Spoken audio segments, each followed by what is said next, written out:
Dears, എല്ലാവർക്കും ദിജോസ് വേൾഡിൻ്റെ പുതിയൊരു വീഡിയോയിലേക്ക് സ്വാഗതം.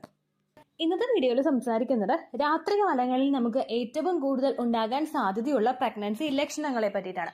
സാധാരണ നമുക്ക് പ്രഗ്നൻസി ലക്ഷണങ്ങൾ ഉണ്ടാകുമ്പോഴേക്കും അതിനെ പൊതുവെ വിളിക്കുന്നത് ചില ലക്ഷണങ്ങളെ മോർണിംഗ് സിക്നസ് എന്നാണ്. അതായത് രാവിലെ എഴുന്നേൽക്കുന്ന സമയത്ത് നമുക്ക് ഏറ്റവും കൂടുതൽ ഉണ്ടാകുന്ന പ്രഗ്നൻസി ലക്ഷണങ്ങളാണ് ഈ മോർണിംഗ് സിക്നസ്സിൽ പെടുന്നത്. നമുക്ക് തലകറക്കം, ഹാർട്ട് ബേൺ, അതുപോലെ ഛർദിൽ, ഇതെല്ലാം മോർണിംഗ് സിക്നസ്സിൽ പെടുന്നവയാണ്.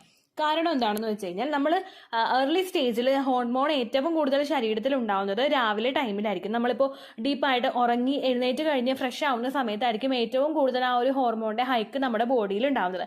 അതുകൊണ്ട് പലർക്കും മോർണിംഗ് സിക്നസ് പ്രഗ്നൻസി ടൈമിൽ ഭയങ്കര വേഴ്സ് ആയിട്ട് തന്നെ അനുഭവപ്പെടാറുണ്ട്. എന്നാൽ ആ ഒരു കാറ്റഗറി മാറ്റി നിർത്തി കഴിഞ്ഞാൽ ഇപ്പോൾ സിക്നസിന് മോർണിംഗ് എന്നോ ഈവനിംഗ് എന്നോ നൈറ്റ് എന്നോ അങ്ങനെയുള്ളൊരു വ്യത്യാസമൊന്നുമില്ല. പല ആളുകൾക്കും പല പ്രഗ്നൻസി ലക്ഷണങ്ങളും പല സമയത്തായിട്ടും കാണപ്പെടുന്നുണ്ട്. അപ്പോൾ അങ്ങനെ നമുക്ക് ഏറ്റവും കൂടുതൽ രാത്രി സമയങ്ങളിൽ അല്ലെങ്കിൽ ഒരു ഈവനിംഗ് കഴിഞ്ഞിട്ടുള്ള സമയങ്ങളിൽ ഉണ്ടാകാൻ സാധ്യതയുള്ള 3 പ്രഗ്നൻസി ലക്ഷണത്തിനെ പറ്റിയിട്ടാണ് ഇന്നത്തെ വീഡിയോയിൽ സംസാരിക്കുന്നത് കേട്ടോ. അപ്പോൾ അതെന്തൊക്കെയാണെന്ന് നമുക്ക് നോക്കാം. വീഡിയോ നമുക്ക് സ്റ്റാർട്ട് ചെയ്യാം. ഞാൻ ഈ പറയുന്ന പ്രഗ്നൻസി ലക്ഷണങ്ങൾ ഒന്നും തന്നെ ഇല്ലെങ്കിൽ നിങ്ങൾ വിഷമിക്കേണ്ട ആവശ്യമില്ല. എക്സ്പെക്റ്റഡ് പീരിയഡ് ഡേറ്റിൽ ബ്ലീഡിങ് വരുന്നുണ്ടോ എന്ന് മാത്രം നിങ്ങൾ നോക്കുക കേട്ടോ. ആ പോകുന്ന രക്തത്തിന്റെ അളവ് എത്രത്തോളം ആണെന്നതും കൂടി നിങ്ങൾ മോണിറ്റർ ചെയ്യണം. പ്രീവിയസ് മന്തിനെ അപേക്ഷിച്ച് പോകുന്ന രക്തത്തിന്റെ അളവ് വളരെയധികം കുറവാണെങ്കിൽ നിങ്ങൾക്ക് പ്രഗ്നൻസി ടെസ്റ്റ് ചെയ്ത് നോക്കാവുന്നതാണ്. ചില ആളുകൾക്ക് പ്രഗ്നൻസി ആകുമ്പോൾ തന്നെ പ്രൊജസ്ട്രോൺ ഹോർമോണിന്റെ എന്തെങ്കിലും ഏറ്റക്കുറച്ചിലുകൾ കൊണ്ടോ അല്ലെങ്കിൽ കെമിക്കൽ പ്രഗ്നൻസീസോ എക്ടോപിക് പ്രഗ്നൻസീസിന്റെ എന്തെങ്കിലും ലക്ഷണങ്ങളോ ആയിട്ടോ നമുക്ക് ഇത്തരത്തിൽ ചെറുതായിട്ടുള്ള സ്പോട്ടിങ്ങോ ബ്ലീഡിങ്ങോ ഒക്കെ ഉണ്ടാകാറുണ്ട്. അതുകൊണ്ട് നിങ്ങൾക്ക് സംശയാസ്പദമായിട്ട് സ്പോട്ടിങ്ങോ ബ്ലീഡിങ്ങോ നിങ്ങൾക്ക് പീരിയഡ്സിന്റെ ഡേറ്റിൽ ഉണ്ടാവുകയാണെങ്കിൽ ആ സമയത്തും ഒരു 3 ദിവസമൊക്കെ കഴിഞ്ഞിട്ട് രാവിലെ ആദ്യത്തെ യൂറിൻ എടുത്തിട്ട് നിങ്ങൾ പ്രഗ്നൻസി ടെസ്റ്റ് ചെയ്ത് നോക്കണം കേട്ടോ. അതുപോലെ തന്നെ ഇതിനോടകം ഒരുപാട് ആളുകൾ നമ്മുടെ ചാനൽ ഫോളോ ചെയ്തിട്ട് പ്രഗ്നന്റ് ആയിട്ടുണ്ട്. അവരുടെയൊക്കെ സക്സസ് സ്റ്റോറീസ് കാണാൻ വേണ്ടിയിട്ട് നിങ്ങൾ നമ്മുടെ ചാനൽ വിസിറ്റ് ചെയ്തതിന് ശേഷം കമ്മ്യൂണിറ്റി ടാബ് നോക്കുക കേട്ടോ. അതിൽ ഓൾമോസ്റ്റ് എല്ലാവരും പറഞ്ഞിട്ടുള്ള സക്സസ് സ്റ്റോറീസ് ഞാൻ അപ്ലോഡ് ചെയ്തിട്ടുണ്ട്. ഇനിയും ഒരുപാട് അപ്ലോഡ് ചെയ്യാനായിട്ട് കിടക്കുന്നുണ്ട്. അപ്പോൾ നിങ്ങളുടേതായിട്ടുള്ള സെയിം ഹെൽത്ത് കണ്ടീഷൻസ് ഉള്ള ആളുകൾ എന്തെല്ലാം ടിപ്സ് ആണ് ഫോളോ ചെയ്തതെന്ന് നിങ്ങൾ ആ കമന്റ്സ് നോക്കി മനസ്സിലാക്കുക. അതുമായിട്ട് ബന്ധപ്പെട്ടിട്ടുള്ള നിങ്ങൾക്ക് ഈസിലി ഫോളോ ചെയ്യാൻ കഴിയുന്ന ഒരു ടിപ്പ് നിങ്ങൾ തന്നെ സെലക്ട് ചെയ്തെടുത്തിട്ട് യൂസ് ചെയ്യാനായിട്ട് പ്രത്യേകം ശ്രദ്ധിക്കുക കേട്ടോ. അപ്പോൾ ഇവിടെ പറയുന്ന രാത്രികാലങ്ങളിൽ ഉണ്ടാകുന്ന പ്രഗ്നൻസി ലക്ഷണത്തിൽ ഏറ്റവും ആദ്യത്തേതാണ് നമ്മുടെ ശരീരം ഭയങ്കര ചൂടായിട്ട് അനുഭവപ്പെടുക. വേനൽക്കാലങ്ങളിൽ പകൽ സമയത്ത് നമ്മുടെ ശരീരം ഭയങ്കര ചൂടായിട്ട് അനുഭവപ്പെടാറുണ്ട്. പക്ഷെ ഇപ്പോൾ വേനൽക്കാലമാണോ മഴക്കാലമാണോ എന്ന് നമുക്ക് പറയാനായിട്ട് സാധിക്കില്ല. ആ രീതിക്കാണ് മഴയും വെയിലും മാറി മാറി വന്നുകൊണ്ടിരിക്കുന്നത് കേട്ടോ. ഇപ്പോൾ ഈ ഒരു സിറ്റുവേഷനിൽ പല ആളുകളും പ്രഗ്നന്റ് ആകുകയാണെങ്കിൽ അവർക്ക് ഇത്തരത്തിൽ ശരീരത്തിൽ ഭയങ്കരമായിട്ട് ചൂട് ഉണ്ടാകുന്ന ഒരു ബുദ്ധിമുട്ട് ഉണ്ടാകാനായിട്ട് ചാൻസ് ഉണ്ട് കേട്ടോ. ചില ആളുകളുടെ ബോഡി എന്ന് പറയുന്നത് ഓൾറെഡി ചൂടുള്ള ഒരു ശരീരമാണ്, ഇടക്കിടക്ക് വേർത്തുകൊണ്ടിരിക്കുന്ന ഒരു ശരീരമാണ്. പക്ഷെ നമ്മൾ പ്രഗ്നൻസി പോസിറ്റീവ് ആയി കഴിയുമ്പോഴേക്കും ഇത്തരത്തിലുള്ള ആളുകൾക്കും അതുപോലെ തന്നെ ഈ ലക്ഷണം കാണുന്നവർക്കും ഏറ്റവും കൂടുതൽ ചൂട് രാത്രി ഉറങ്ങുന്ന സമയത്തായിരിക്കും അനുഭവപ്പെടുന്നത് കേട്ടോ. എനിക്ക് ഫസ്റ്റ് പ്രഗ്നൻസിയിൽ ഏറ്റവും കൂടുതൽ ആ ഒരു ബുദ്ധിമുട്ട് ഉണ്ടായിരുന്നു. AC ഇട്ടാലും ഫാൻ ഇട്ടാലും ഒന്നും തണുപ്പ് പറ്റാത്ത ഒട്ടും പിന്നെയും ശരീരം ചൂടായിക്കൊണ്ടിരിക്കുന്ന ഒരു സിറ്റുവേഷൻ ആയിരുന്നു കേട്ടോ ഉണ്ടായിക്കൊണ്ടിരുന്നത്. എന്തുകൊണ്ടാണ് ഇങ്ങനെ നമ്മുടെ ശരീരത്തിൽ ഉണ്ടാകുന്നതെന്ന് ഏറ്റവും ആദ്യം നോക്കാം. ഫസ്റ്റത്തെ ഒരു ബുദ്ധിമുട്ടെന്ന് പറയുന്നത് നമ്മുടെ ഈസ്ട്രജൻ ഹോർമോണിന്റെ പ്രൊജസ്ട്രോൺ ഹോർമോണിന്റെ ഒരു ഇൻക്രീസ് ആണ്. പ്രൊജസ്ട്രോൺ ഹോർമോൺ നോർമലി അത് എടുക്കുന്നവർക്ക് അറിയായിരിക്കും, അതിന്റെ സപ്ലിമെന്റ്സ് എടുക്കുന്നവർക്ക് അറിയായിരിക്കും ശരീരം ഭയങ്കരമായിട്ട് ചൂടാകാനായിട്ട് ചാൻസ് ഉണ്ട്. നമുക്ക് നല്ലപോലെ നമ്മൾ വേർക്കാനായിട്ട് ചാൻസ് ഉണ്ട്. പക്ഷേ ഈസ്ട്രജൻ കൂടുമ്പോൾ അങ്ങനെ നമ്മൾ വേർത്തോളണമെന്നില്ല. ഇതിന്റെ രണ്ടിന്റെയും ഹൈക്ക് ശരീരത്തിൽ വരുമ്പോഴേക്കും ശരീരം തന്നെ കൺഫ്യൂസ്ഡ് ആയി പോവാണ്. അങ്ങനെ ഒരു ലെവലിലോട്ട് എത്തുമ്പോഴേക്കും നമുക്ക് ബോഡിയിൽ ടെമ്പറേച്ചർ ഭയങ്കരമായിട്ടും കൂടാനായിട്ട് ചാൻസ് ഉണ്ട് കേട്ടോ. അതാണ് ഏറ്റവും ആദ്യത്തെ ലക്ഷണം. ഏർലി പ്രഗ്നൻസി സമയത്തായിരിക്കും നമുക്ക് ഈ ഒരു ബുദ്ധിമുട്ട് ഏറ്റവും കൂടുതൽ ഉണ്ടാകുന്നത്. കാരണം ആ ഒരു ഹോർമോൺ ചേഞ്ചുമായിട്ട് നമ്മുടെ ശരീരം പൊരുത്തപ്പെട്ട് തുടങ്ങുന്നത് ആ ഒരു ഏർലി പ്രഗ്നൻസിയുടെ ഫസ്റ്റ് അല്ലെങ്കിൽ ഒരു സെക്കൻഡ് ഒക്കെ മാസം കഴിയുമ്പോഴായിരിക്കും കേട്ടോ ഉണ്ടാകുന്നത്. രണ്ടാമത്തെ ഒരു റീസൺ എന്ന് പറയുന്നത് നമ്മുടെ ശരീരത്തിലെ ബ്ലഡ് ഫ്ലോ ഇൻക്രീസ് ചെയ്യുന്നതാണ് കേട്ടോ. പ്രഗ്നൻസി പോസിറ്റീവ് ആയി കഴിയുമ്പോഴേക്കും യൂട്രസിലോട്ട് മാത്രമല്ല നമ്മുടെ എല്ലാ ശരീരാവയവങ്ങളിലോട്ടുമുള്ള ബ്ലഡ് സർക്കുലേഷൻ ഇൻക്രീസ് ചെയ്യാറുണ്ട്. ഇതിന്റെ ഭാഗമായിട്ട് നമ്മുടെ ബ്ലഡ് സെൽസിന്റെ ഒരു ഫ്ലോ ഒക്കെ ഒന്ന് കൂടാൻ വേണ്ടിയിട്ട് അത് ഡൈല്യൂട്ട് ആവുന്നുണ്ട്. ഇതിന്റെ ഭാഗമായിട്ട് നമ്മുടെ ശരീരത്തിന് ഒരു വാർമിംഗ് എഫക്ട് ഉണ്ടാകാനായിട്ട് ചാൻസ് ഉണ്ട് കേട്ടോ. നേരത്തെ പറഞ്ഞതുപോലെ തന്നെ ഈ ഒരു ബുദ്ധിമുട്ട് നമുക്ക് ഏറ്റവും കൂടുതൽ ഉണ്ടാകുന്നത് ഫസ്റ്റ് ട്രൈമസ്റ്ററിലായിരിക്കും. സെക്കൻഡ് ഒക്കെ ആകുമ്പോഴേക്കും ബോഡി അതുമായിട്ട് പൊരുത്തപ്പെടാനായിട്ട് തുടങ്ങും കേട്ടോ. മൂന്നാമത് ഈ ഒരു സിംറ്റം ഉണ്ടാകുന്നത് തൈറോയിഡിന്റെ ഇഷ്യൂ ഉള്ളവർക്കാണ്. തൈറോയിഡിന്റെ ലെവൽ ഭയങ്കരമായിട്ടും കൂടുതലായി പോകുമ്പോൾ അത് കൺട്രോളിലല്ല നിങ്ങൾക്കെങ്കിൽ തൈറോയിഡ് ഉള്ള ഒരാൾക്കും ഈ ഒരു പ്രഗ്നൻസി ലക്ഷണം ഈസിലി ഉണ്ടാവാനായിട്ട് ചാൻസ് ഉണ്ട് കേട്ടോ. തൈറോയിഡ് ഉള്ള ഒരുപാട് പേരുടെ സംശയമാണ് ഇതുണ്ടെങ്കിൽ പ്രഗ്നന്റ് ആകില്ലേ എന്നുള്ളത്. തൈറോയിഡിന്റെ മെഡിസിൻ നമ്മൾ കണ്ടിന്യൂസ് ആയിട്ട് എടുക്കണമല്ലോ, ലൈഫ് ലോങ് നമ്മൾ ആ ഒരു മെഡിസിൻ എടുക്കുക. അതുപോലെ തന്നെ തൈറോയിഡ് കുറച്ചൊന്ന് മെഡിസിൻ കഴിക്കുമ്പോൾ തന്നെ അതൊന്ന് കൺട്രോൾഡ് ആയി തുടങ്ങും. ഒപ്പം നിങ്ങൾ പ്രഗ്നൻസി നോക്കുകയാണെങ്കിൽ എളുപ്പത്തിൽ പ്രഗ്നൻസി കിട്ടാനായിട്ട് അത് സഹായിക്കും കേട്ടോ. അടുത്ത നാലാമത്തെ ഒരു കാറ്റഗറിയിൽ നമുക്ക് ഈ ഒരു ബുദ്ധിമുട്ട് വരുന്നത് പ്രൊജസ്ട്രോണിന്റെ സപ്ലിമെന്റ്സ് എടുക്കുന്നവർക്കാണ്. പ്രൊജസ്ട്രോൺ ഗുളിക ചിലപ്പോൾ ഡോക്ടേഴ്സ് ഒക്കെ ഓവുലേഷൻ കഴിഞ്ഞിട്ട് ഒരു 14 ഡേയ്സ് 15 ഡേയ്സ് ഒക്കെ കഴിക്കാനായിട്ട് കൊടുക്കുന്നുണ്ട്. അങ്ങനെ കൊടുക്കുന്ന ആളുകൾക്കും ഈ ഒരു ലക്ഷണം കൂടുതലായിട്ടും അനുഭവപ്പെടാറുണ്ട്. പ്രൊജസ്ട്രോണിന്റെ ചിലപ്പോൾ ഈ ഒരു പ്രഗ്നന്റ് ആയിട്ടില്ലെങ്കിൽ കൂടി തന്നെയും ഈ ഒരു മെഡിസിന്റെ സൈഡ് എഫക്റ്റ് ആയിട്ടും ഒരുപാട് ആളുകൾക്ക് ഇത്തരത്തിൽ ശരീരം ചൂടാകുന്നത് പോലെയൊക്കെ അനുഭവപ്പെടുന്നുണ്ട് കേട്ടോ. ഇങ്ങനെ ചൂട് നിങ്ങൾക്ക് കൂടുന്ന ഒരു സമയത്ത് നിങ്ങൾ കഴിവതും ഒരുപാട് ടൈറ്റ് ഇല്ലാത്ത ഡ്രസ്സ് ധരിക്കാനായിട്ട് ശ്രദ്ധിക്കുക. ഇപ്പോൾ നമ്മൾ കിടക്കുന്ന സമയത്താണെങ്കിലും ജസ്റ്റ് നൈറ്റി മാത്രം ധരിച്ചിട്ട് നമ്മൾ ഉറങ്ങുകയാണെങ്കിൽ, അതായത് ഒരുപാട് ടൈറ്റിൽ അടിപ്പാവടെ ഒന്നും കെട്ടി വെക്കാതെയൊക്കെ നമ്മൾ കിടന്ന് ഉറങ്ങുകയാണെങ്കിൽ ഒരു റിലാക്സേഷൻ നമുക്ക് കിട്ടും. ഇത് ബോഡി ഓൾറെഡി ടൈറ്റ് ആയിട്ട് നിൽക്കുമ്പോഴേക്കും നമ്മൾ ടൈറ്റ് ആയിട്ടുള്ള ഡ്രസ്സുകൾ കൂടുതൽ ധരിച്ചു കഴിഞ്ഞാൽ ശരീരത്തിന് കുറച്ചുകൂടി ബുദ്ധിമുട്ട് ഉണ്ടാകാനായിട്ട് ചാൻസ് ഉണ്ട് കേട്ടോ. അതുപോലെ തന്നെ ധാരാളം വെള്ളം കുടിക്കാനായിട്ട് നിങ്ങൾ ശ്രദ്ധിക്കുക. രാത്രി കിടക്കുന്ന സമയത്തല്ല നിങ്ങൾ വെള്ളം കുടിക്കേണ്ടത്, ഒരു സൂര്യാസ്തമനത്തിന് മുൻപായിട്ട് നിങ്ങൾ വെള്ളം ധാരാളം കുടിക്കുക. അപ്പൊ നിങ്ങളൊന്ന് ഹൈഡ്രേറ്റഡ് ആയിട്ടിരിക്കാൻ വേണ്ടിയിട്ട് അത് സഹായിക്കും. ഇത് നമ്മുടെ ബ്ലഡ് സർക്കുലേഷൻ കൂട്ടാൻ വേണ്ടിയിട്ട്, നമ്മുടെ ആ ഒരു ടെമ്പറേച്ചർ ബോഡിയിൽ കുറയ്ക്കാൻ വേണ്ടിയിട്ടൊക്കെ സഹായിക്കും കേട്ടോ. ഒപ്പം നമ്മൾ ഈ ബ്ലഡ് ഫ്ലോ കൂടുന്നതിനനുസരിച്ചിട്ട് നിങ്ങൾ ഫിസിക്കലി ഒന്ന് ആക്റ്റീവ് ആകാനായിട്ട് ശ്രദ്ധിക്കുക. ഫോർട്ടിലിറ്റി എക്സസൈസുകളൊക്കെ ചെയ്യുക. അപ്പോൾ ആ ബ്ലഡ് സർക്കുലേഷന്റെ ആ ഒരു ചേഞ്ചസുമായിട്ട് നമുക്ക് ഒരുപാട് എളുപ്പത്തിൽ പൊരുത്തപ്പെട്ട് പോകാനായിട്ട് സാധിക്കും കേട്ടോ. അപ്പോൾ ഇതാണ് ഏറ്റവും ആദ്യം ഉണ്ടാവുന്ന പ്രഗ്നൻസി ലക്ഷണം. ഇതിനോടൊപ്പം തന്നെ നിങ്ങളുടെ ശരീരത്തിൽ ഷുഗർ ലെവൽ കുറവാണെങ്കിലും നിങ്ങൾക്ക് ഈ ഒരു ലക്ഷണം ഉണ്ടാകാനായിട്ട് ചാൻസ് ഉണ്ട് കേട്ടോ. രണ്ടാമത് നമുക്ക് ഉണ്ടാവുന്ന ഒരു ബുദ്ധിമുട്ടാണ് ഉറക്കക്കുറവ്. പല ആളുകൾക്കും രാത്രി കിടക്കുന്ന സമയത്ത് പ്രഗ്നൻസി പോസിറ്റീവ് ആയി കഴിഞ്ഞാൽ ഉറക്കക്കുറവ് നല്ലതുപോലെ അനുഭവപ്പെടാറുണ്ട്. ഈ ഉറക്കക്കുറവ് നമുക്ക് ഉണ്ടാകുന്നത് പലതരത്തിലുള്ള സിറ്റുവേഷൻസ് കൊണ്ടാണ്. ഏറ്റവും ആദ്യം നമുക്കിപ്പോൾ രാവിലെ സമയങ്ങളിലൊക്കെ നമുക്ക് ഒരുപാട് ബുദ്ധിമുട്ടുകൾ, അസ്വസ്ഥതകളൊക്കെ ഉണ്ടായിരുന്നു, ഹാർട്ട് ബേൺ ഉണ്ടായിരുന്നു, നെഞ്ചിരിച്ചിലുണ്ടായിരുന്നു.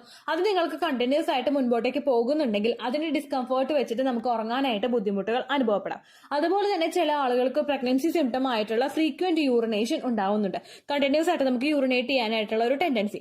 ഇതിന്റെ ഭാഗമായിട്ടും നിങ്ങൾക്ക് ഉറക്കക്കുറവ് രാത്രിയിൽ ഉണ്ടാകും. കാരണം എപ്പോഴും എഴുന്നേറ്റ് മൂത്രം ഒഴിക്കേണ്ടതായിട്ടുള്ള സിറ്റുവേഷൻ വരുമ്പോഴേക്കും നമുക്ക് ആ പ്രശ്നം ഉണ്ടാകാം. അതുപോലെ തന്നെ തുടക്കത്തിൽ ഞാൻ പറഞ്ഞ പ്രഗ്നൻസി ലക്ഷണമായിട്ടുള്ള ഹോട്ട് ഫ്ലാഷസ്, അതായത് നമ്മുടെ ശരീരം ഭയങ്കരമായിട്ട് ചൂട് വരിക.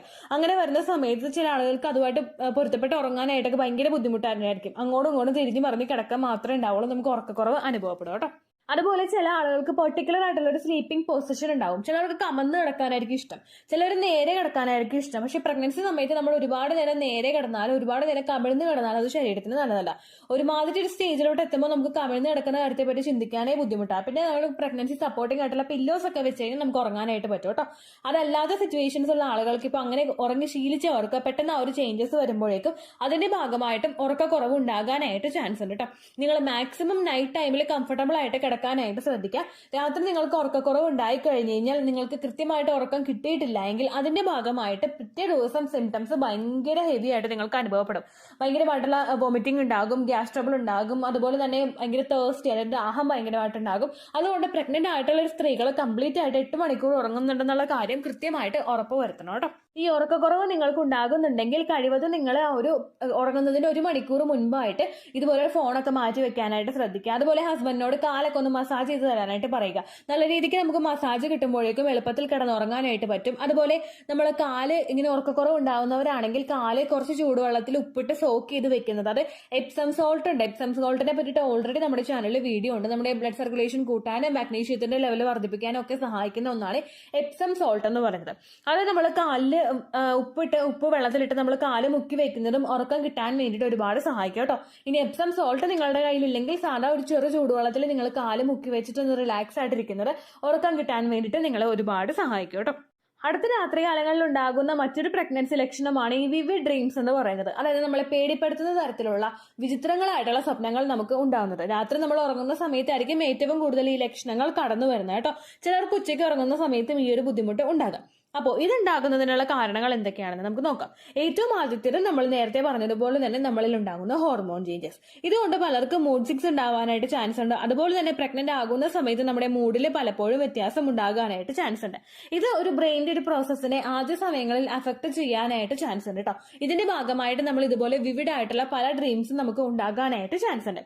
ചില ആളുകൾക്ക് ആ ഒരു ബുദ്ധിമുട്ടുണ്ടാകുന്നത് രാത്രിയിലൊക്കെ ഉറക്കക്കുറവുള്ളത് കൊണ്ടാണ്. ചിലപ്പോൾ നമുക്ക് ഉറങ്ങുന്നതിന്റെ ഒരു ഡീപ്പായിട്ട് ഉറങ്ങുന്നതിന്റെ ഒരു ലെങ്ത് ഭയങ്കര കുറവായിരിക്കും. നമ്മൾ കണ്ണടച്ച് കിടക്കുന്നുണ്ട്, പക്ഷെ ഡീപ്പായിട്ട് നമ്മൾ ഉറങ്ങിയിട്ടില്ല.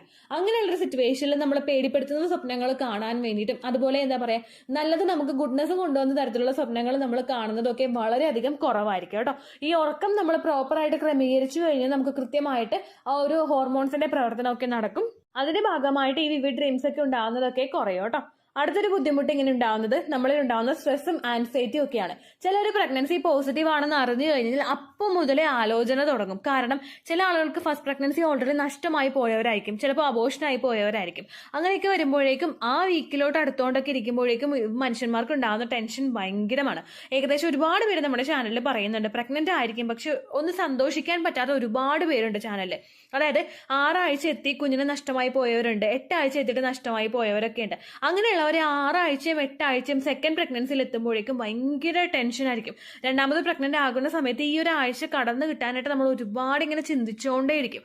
ഈ സ്ട്രെസ്സും ആൻസൈറ്റിയും പ്രഗ്നൻസി സമയത്ത് നമുക്ക് കൂടിക്കഴിഞ്ഞു കഴിഞ്ഞാൽ അതുമായിട്ട് ബന്ധപ്പെട്ടിട്ടുള്ള പേടിപ്പെടുത്തുന്ന തരത്തിലുള്ള സ്വപ്നങ്ങൾ നമ്മൾ കാണാനായിട്ട് തുടങ്ങും. നമുക്ക് പ്രഗ്നൻസി നഷ്ടമായി പോയെന്നോ, കുഞ്ഞിനെ നമുക്ക് കിട്ടില്ല എന്നോ, അങ്ങനെയുള്ള തരത്തിലുള്ള സ്വപ്നങ്ങളൊക്കെ നമ്മൾ ഇതിങ്ങനെ ചിന്തിച്ച് ആലോചിച്ച് കിടന്നു കഴിഞ്ഞാൽ നമുക്ക് ഉണ്ടാകും. ആ സമയത്ത് നിങ്ങൾ കഴിവതും മൈൻഡ് കൂളാക്കി വെക്കാനായിട്ട് ശ്രദ്ധിക്കുക. ഏറ്റവും ആദ്യം നിങ്ങൾക്കൊരു അബോഷൻ ഉണ്ടായവരാണ് നിങ്ങളെങ്കിൽ മസ്റ്റായിട്ട് മനസ്സിലാക്കുക ഫസ്റ്റ് പ്രഗ്നൻസി പോലെ ആയിരിക്കില്ല രണ്ടാമത് നമുക്ക് ചിലപ്പോൾ ഉണ്ടാവുന്നതിൽ അതിന്റെ ഒരു സൂചനയും നമുക്ക് ഉണ്ടാവില്ല. കംപ്ലീറ്റ് നമ്മൾ ഹാപ്പി ആയിട്ട് ആ ഒരു ഫുൾ പ്രഗ്നൻസി ടൈം നമുക്ക് കടന്നു പോകും. നമ്മൾ ഓൾറെഡി ഒരു മിസ്കാരേജിന്റെ ഹിസ്റ്ററി ഉള്ള ഒരാൾക്ക് രണ്ടാമതും അത് ഉണ്ടായിക്കൊള്ളണമെന്നില്ല. അങ്ങനെയുള്ള സിറ്റുവേഷൻ ഏറ്റവും കൂടുതൽ വരുന്നത് ഈ ഒരു മോളാർ പ്രഗ്നൻസിയിലാണ്. അതും നമുക്ക് വരുന്നത് 1 വർഷത്തിനകത്ത് തന്നെ പ്രഗ്നന്റ് ആയി കഴിഞ്ഞാലാണ് അത് ഉണ്ടാവാനായിട്ടുള്ള ചാൻസസ്. അങ്ങനെയും അല്ലാതെ ഡോക്ടർ പറയുന്നത് കൃത്യമായിട്ട് നമ്മൾ ഫോളോ ചെയ്ത് കഴിഞ്ഞാൽ ഒരിക്കലും നമുക്ക് ആ ഒരു അബോഷൻ കണ്ടിന്യൂസ് ആയിട്ട് ഉണ്ടാകാനായിട്ടൊരു ചാൻസ് ഇല്ല കേട്ടോ. അപ്പം നമ്മൾ ശ്രദ്ധിക്കണം, ഹസ്ബൻഡോ നിങ്ങൾക്ക് മറ്റുള്ള അബ്നോർമാലിറ്റീസ് ഒന്നും ഇല്ലാത്തൊരു സിറ്റുവേഷൻ ആണെങ്കിൽ അങ്ങനെ ഒന്നും നമുക്ക് ഉണ്ടാവില്ല. അപ്പോൾ നിങ്ങൾ പ്രഗ്നൻസി സമയത്ത് കഴിവതും സ്ട്രെസ്ഡ് ആവാതെ ആൻസൈറ്റി ഉണ്ടാവാതെ ഇങ്ങനെ ഓരോന്നും ഇങ്ങനെ ചിന്തിച്ചു കൂട്ടിയിരിക്കാതെ മദർഹുഡ് എൻജോയ് ചെയ്യാനായിട്ട് നിങ്ങൾ പ്രത്യേകം ശ്രദ്ധിക്കുക കേട്ടോ. അപ്പോൾ നിങ്ങൾക്ക് കൃത്യമായിട്ട് ഉറക്കം കിട്ടും, വിവിഡ് ഡ്രീംസ് ഒക്കെ നിങ്ങളിൽ നിന്ന് പോകും കേട്ടോ. ഇതൊക്കെയാണ് ഏറ്റവും കോമൺ ആയിട്ട് നമുക്ക് രാത്രി കാലങ്ങളിൽ ഉണ്ടാകുന്ന പ്രഗ്നൻസി ലക്ഷണങ്ങൾ. ഇനി ഒരുപാട് ഉണ്ടാവുന്നുണ്ട്. ഫ്രീക്വന്റ് യൂറിനേഷൻ ഉണ്ടാവുന്നുണ്ട്. അതുപോലെ ചിലർക്ക് രാത്രി ഭക്ഷണം കഴിക്കുമ്പോഴേക്ക് ഹാർട്ട് ബേൺ ഉണ്ടാവുന്നുണ്ട്. ചിലർക്ക് രാത്രി ഭക്ഷണം കഴിച്ചു കഴിയുമ്പോഴേക്കും പിന്നെയും കഴിക്കാൻ വേണ്ടിയിട്ട് ഇങ്ങനെ വയറും നെഞ്ചും ഒക്കെ എരിയാറുണ്ട്. അതെല്ലാം നമുക്ക് ഗ്യാസിന്റെ ബുദ്ധിമുട്ട് ഉണ്ടാകുന്നതുകൊണ്ടാണ്. അതെല്ലാം പരിഹരിക്കാൻ വേണ്ടിയിട്ട് വോമിറ്റിംഗ് ആണെങ്കിലും ഹാർട്ട് ബേൺ ആണെങ്കിലും പരിഹരിക്കാൻ വേണ്ടിയിട്ട് നിങ്ങൾ ധാരാളം വെള്ളം കുടിക്കുക, അതുപോലെ വാക്കിംഗ് ചെയ്യുക, മൈൽഡായിട്ട് നമ്മളെ കൊണ്ട് ചെയ്യാൻ പറ്റുന്ന വീട്ടുജോലികൾ ചെയ്യുക. ഡോക്ടർ ബെഡ് റെസ്റ്റ് പറഞ്ഞിട്ടുണ്ടെങ്കിൽ അങ്ങനെയുള്ള ആളുകൾ കംപ്ലീറ്റ് ബെഡ് റെസ്റ്റ് എടുക്കുക. യൂറിനേറ്റ് ചെയ്യാൻ വേണ്ടിയിട്ട് മാത്രം ബാത്റൂമിലോട്ട് നമ്മൾ എഴുന്നേറ്റ് പോവുക കേട്ടോ. ചില ആളുകളോട് അതുപോലും ചെയ്യരുതെന്ന് ഡോക്ടർ പറയുന്നുണ്ട്. എൻറ്റയർ 9 months ബെഡിൽ കിടന്ന് അപ്പോൾ മൂത്രമൊഴിക്കുന്നതാണെങ്കിലും മോഷൻ പോകുന്നതാണെങ്കിലും ബെഡിൽ തന്നെ കിടന്നു പോകുന്ന ഒരുപാട് സ്ത്രീകളുണ്ട്. അത്രയും സാക്രിഫൈസ് ചെയ്തിട്ട് ഒരു കുഞ്ഞിനെ പുറത്തേക്ക് കൊണ്ടുവരുന്ന ഒരുപാട് അമ്മമാരുണ്ട്. അപ്പൊ അതുകൊണ്ട് നിങ്ങൾ ഒരുപാട് കാര്യങ്ങളൊന്നും ആലോചിച്ച് വിഷമിക്കാതെ ആ സമയം എൻജോയ് ചെയ്യാനായിട്ട് നോക്കുക. ഫിസിക്കലി ആക്റ്റീവ് ആയിട്ടിരിക്കുക, ചെറിയ ചെറിയ ജോലികളൊക്കെ ചെയ്യുക കേട്ടോ. ഇത്രയേ ഉള്ളൂ വീഡിയോ. യൂസ്ഫുൾ ആയി കാണുമെന്ന് വിശ്വസിക്കുന്നു. യൂസ്ഫുൾ ആവുന്നുണ്ടെങ്കിൽ ലൈക്ക് ചെയ്യുക, ഫ്രണ്ട്സിനൊക്കെ ഷെയർ ചെയ്ത് കൊടുക്കുക കേട്ടോ. എന്തെങ്കിലും സംശയം ഉണ്ടെങ്കിൽ നിങ്ങൾ കമന്റ്സിൽ ചോദിക്കുക. പണ്ടത്തെ വീഡിയോയ്ക്ക് കമന്റ്സ് ഇടുന്നവർക്ക് റിപ്ലൈ ലഭിക്കുന്നില്ലെങ്കിൽ ലേറ്റസ്റ്റ് ആയിട്ട് ഞാൻ ഏത് വീഡിയോ ആണ് അപ്ലോഡ് ചെയ്യുന്നത് അതിന് താഴെ കമന്റ് ഒന്ന് കോപ്പി പേസ്റ്റ് ചെയ്യാനായിട്ട് ശ്രദ്ധിക്കുക കേട്ടോ. അതുപോലെ ഓവുലേഷൻ ഡേറ്റ് കാൽക്കുലേറ്റ് ചെയ്ത് തരാനായിട്ട് റിക്വസ്റ്റ് ചെയ്യുന്ന ആളുകൾ എത്രയാണോ സൈക്കിൾ ലെങ്ത് അത് മെൻഷൻ ചെയ്യാനായിട്ട് ശ്രദ്ധിക്കുക. സൈക്കിൾ ലെങ്ത് എന്നതുകൊണ്ട് ഉദ്ദേശിച്ചത് ഓരോ മാസവും എത്ര ദിവസം കൂടുമ്പോഴാണോ ബ്ലീഡിങ് വരുന്നത് അതാണ് സൈക്കിൾ ലെങ്ത്. കഴിഞ്ഞ മാസം ഒരു 8-ാം തീയതിയാണ് ബ്ലീഡിങ് ആയതെങ്കിൽ ഈ മാസം 6-ാം തീയതിയാണ് ബ്ലീഡിങ് ആയതെങ്കിൽ കഴിഞ്ഞ മാസം 8-ാം തീയതി മുതൽ ഈ മാസം 6-ാം തീയതി വരെ എത്ര ദിവസമുണ്ടോ അത് കാലണ്ടറിൽ എണ്ണി തിട്ടപ്പെടുന്നതാണ് നിങ്ങളുടെ സൈക്കിൾ ലെങ്ത്. സൈക്കിൾ ലെങ്ത് നമ്മൾ കൃത്യമായിട്ട് കാൽക്കുലേറ്റ് ചെയ്യുകയാണെങ്കിൽ ഓവുലേഷൻ ഡേറ്റ് എളുപ്പത്തിൽ കണ്ടുപിടിക്കാൻ വേണ്ടിയിട്ട് ഒരുപാട് ആപ്ലിക്കേഷൻസും ഒരുപാട് ഓൺലൈൻ ആയിട്ടുള്ള വെബ്സൈറ്റുകളും ഇന്ന് നമുക്ക് അവൈലബിൾ ആണ്. പ്ലേ സ്റ്റോറിൽ പോയിട്ട് ഓൺലൈൻ ഓവുലേഷൻ ട്രാക്കർ എന്ന് ടൈപ്പ് ചെയ്ത് കഴിഞ്ഞാൽ നിങ്ങൾക്ക് അതുമായിട്ട് ബന്ധപ്പെട്ടിട്ടുള്ള ആപ്ലിക്കേഷൻസ് കിട്ടും. അത് പറ്റുന്നില്ല എങ്കിൽ ഗൂഗിളിൽ പോയിട്ട് ഓൺലൈൻ ഓവുലേഷൻ കാൽക്കുലേറ്റർ എന്ന് ടൈപ്പ് ചെയ്ത് കഴിഞ്ഞാൽ അതുമായിട്ട് ബന്ധപ്പെട്ടിട്ടുള്ള വെബ്സൈറ്റുകൾ നിങ്ങൾക്ക് കിട്ടും. അതിൽ നിങ്ങളുടെ ലാസ്റ്റ് മന്തിലെ മെൻസ്ട്രേഷൻ്റെ ഡേറ്റും ഒപ്പം ഞാൻ ഈ പറഞ്ഞ രീതിക്ക് നിങ്ങൾ കാൽക്കുലേറ്റ് ചെയ്യുന്ന സൈക്കിൾ ലെങ്ത്തും എൻ്റർ ചെയ്ത് കൊടുക്കുകയാണെങ്കിൽ നിങ്ങൾക്ക് കൃത്യമായിട്ട് ഓവുലേഷൻ ഡേറ്റ് കണ്ടുപിടിക്കാനായിട്ട് സാധിക്കും. ഫെർട്ടൈൽ ടൈം പീരീഡും നിങ്ങൾക്ക് കിട്ടും. അതായത് എത്ര ദിവസം മുതൽ കോൺടാക്ട് ചെയ്ത് തുടങ്ങിക്കഴിഞ്ഞാൽ നിങ്ങൾ പ്രഗ്നൻ്റ് ആകും എന്നുള്ളൊരു ഡേറ്റും നിങ്ങൾക്ക് പ്രോപ്പറായിട്ട് കിട്ടും കേട്ടോ. ഇത് കാൽക്കുലേറ്റ് ചെയ്യുന്ന സമയത്ത് സൈക്കിൾ ലെങ്ത് കാൽക്കുലേറ്റ് ചെയ്യുന്ന സമയത്ത് നിങ്ങളുടെ ആ ഒരു കലണ്ടറിൽ നോക്കി തന്നെ നിങ്ങൾ കാൽക്കുലേറ്റ് ചെയ്യുക. പല മാസങ്ങളിലും 30-31 ദിവസമുണ്ട്, അതുകൊണ്ടാണ് അങ്ങനെ പറഞ്ഞത്. ഒപ്പം നിങ്ങൾക്ക് ബ്ലീഡിങ് തുടങ്ങിയ ദിവസത്തിന് വേണം നിങ്ങൾ ഡേ 1 ആയിട്ട് എടുക്കാൻ വേണ്ടിയിട്ട്. സ്പോട്ടിങ് തുടങ്ങിയ ദിവസത്തിനെ, അതായത് ചെറുതായിട്ട് ഡിസ്ചാർജ് പോയി തുടങ്ങിയ ദിവസത്തിനെ നിങ്ങൾ കൺസിഡർ ചെയ്യേണ്ട ആവശ്യം ഇല്ല കേട്ടോ.